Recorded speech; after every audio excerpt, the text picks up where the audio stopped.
Hey, my name is Chelsey. If you don't know me already, I am a Rolfer and yoga teacher living in New York City. This is my office in Brooklyn. And today I'm going to be showing you how to roll your feet effectively on a tennis ball. This is something that I'll show to my clients who just generally need more awareness and waking up their feet. A lot of us unfortunately lose some of the natural intelligence and abilities in our feet because of wearing improper shoes, tight shoes, or shoes that kind of like squeeze our toes together, or are hard or heeled, which is like 99% of shoes. So most people will just benefit from the waking up process that this exercise can impart on them. It can also be effective for certain like painful disorders such as plantar fasciitis. So let's jump in. One other note about using a tennis ball is it has a little bit of give to it, right? There's a little softness, and that allows your nervous system to feel safe with the sensations. I don't recommend using something hard like a lacrosse ball. We're going to begin by standing up straight with our head on top of our spine and arms just hanging by your sides. So bringing the ball down, you can start on whichever foot. I'm starting on my right foot. And I'm just going to start kind of rolling gently the ball on the whole sole of my foot. As one of my Rolfing instructors said, imagine that the ball is your ink pad and your foot is the stamp, and you want to get the ink in every little groove.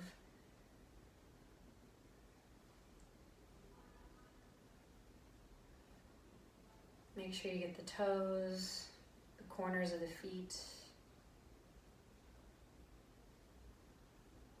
And now we'll move to what's called the raise of the foot. So the raise of the foot, if you could imagine the lines of your toes running all the way back to your ankle, we're going to start with the big toe and we're going to roll each ray of the foot twice.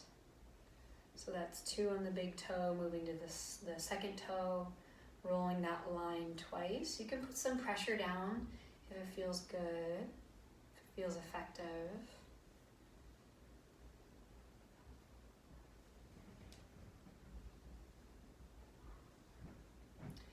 Try to pay attention more to the sensations versus looking at what you're doing, if possible.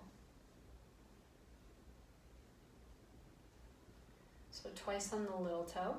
Now we're going to move to just rolling the heel. You can put lots of pressure down on your heel. This might challenge your coordination a little bit, which is fine. But the heel is a super, super strong bone, so don't be afraid to push down on it. And then moving to the ball of the foot. For this one, you're going to want to have your heel down on the mat, on the floor, and then we're going to just roll. Kind of let your foot melt around the ball as you roll the ball of the foot, which is the base of the toes. Now move to the toes themselves. You can pulse on the toes, moving from the lateral side to the medial and vice versa.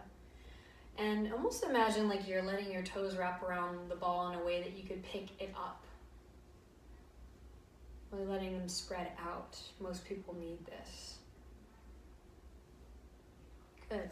And then lastly, we're going to move to what's called the eye of the foot. I'll turn so you can see. The eye of the foot is a concept we have in Rolfing. It basically opens up into the middle, the deep middle of the leg, the interosseous membrane. So this particular point is right in front of the heel. So not quite the middle of the foot, but a little bit further back toward the heel. I'm going to turn my foot forward, and I'm going to put as much of my weight as feels safe. So for me, all of my weight feels totally fine. If that's painful, if it makes you kind of tense up, then take some of the weight off. Take a few deep breaths and imagine your foot melting around the ball.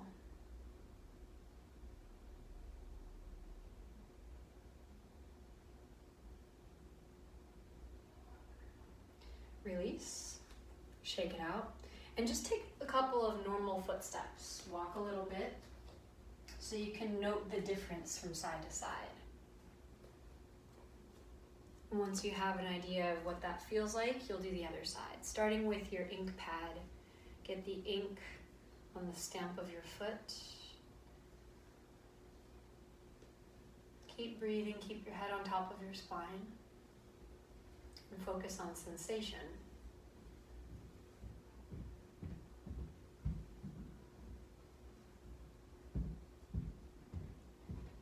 moving to the rays of the foot, starting with the big toe, and we're going to do each ray 2 times. Moving to the second toe. You can put pressure down.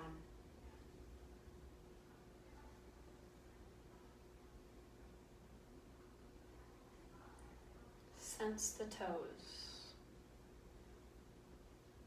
In Chinese medicine, each of the toes relates to an organ.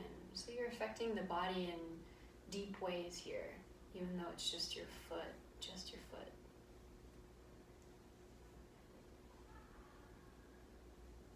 Moving to the last toe, do that twice, and then we'll move to the heel, roll the heel.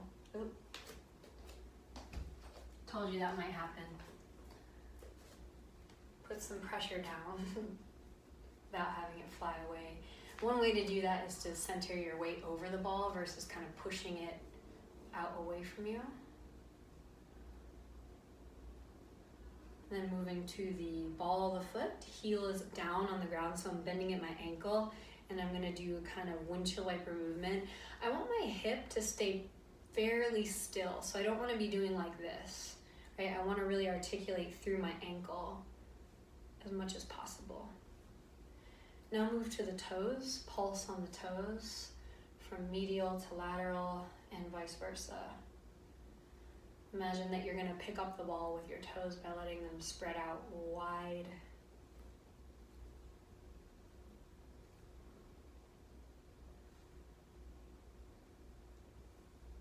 Good.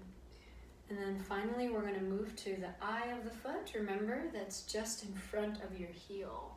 There should be some sensation here. It's a really strong point where the plantar fascia attaches to the heel. And you're just gonna let your weight sink down to the extent that that feels helpful and comfortable. Take a few deep breaths.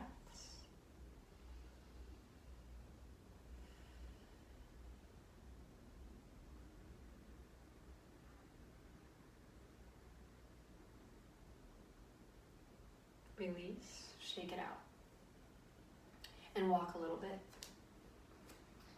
In Rolfing, we always walk before and after sessions because it allows your brain and your nervous system and your awareness to basically catch up with the changes that have happened. So it's really important to do that.